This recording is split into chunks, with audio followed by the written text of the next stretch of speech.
तर दिंडीमध्ये आळंदी ते पंढरपूर अशा दिंडीचा प्रवास आहे. पहिल्यांदाच वारी सहभागी झाली. तर पहिल्यांदाच वारीमध्ये सहभाग झाला. काय अनुभव वाटला?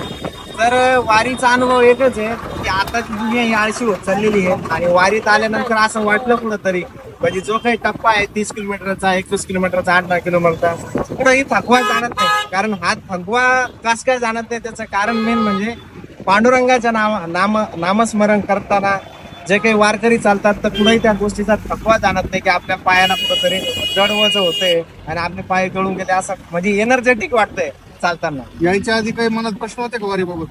येण्याच्या कसं अगोदर चालणं होईल का, कशी सोय होईल का? नाही अगोदर तर वाटतच होतं कारण प्रश्न पडताच प्रत्येकाला यायच्या वेळेस की आपण राहणार कुठं कसं असणार काय असणार जेवणाची सोय असणार का कारण आपल्याला दररोज 2-3 टाइम जेवणाची सवय असते तर या ठिकाणी आपली सोय होईल का कशी आहे सोय?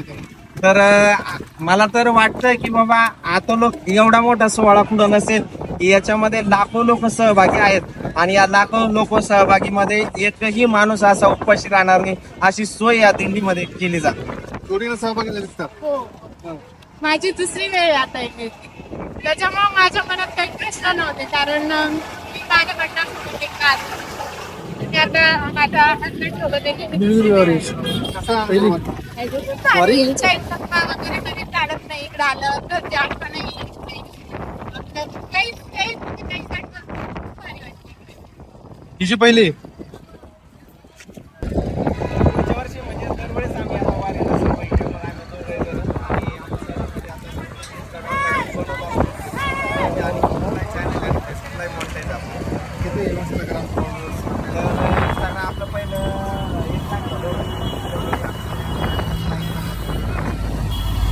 आता चालू केलं हा अर्निंग आहे आता कसं कसं येतं? तर आपल्याला 10-15 ऍड मधून हा ऍडसेन्स.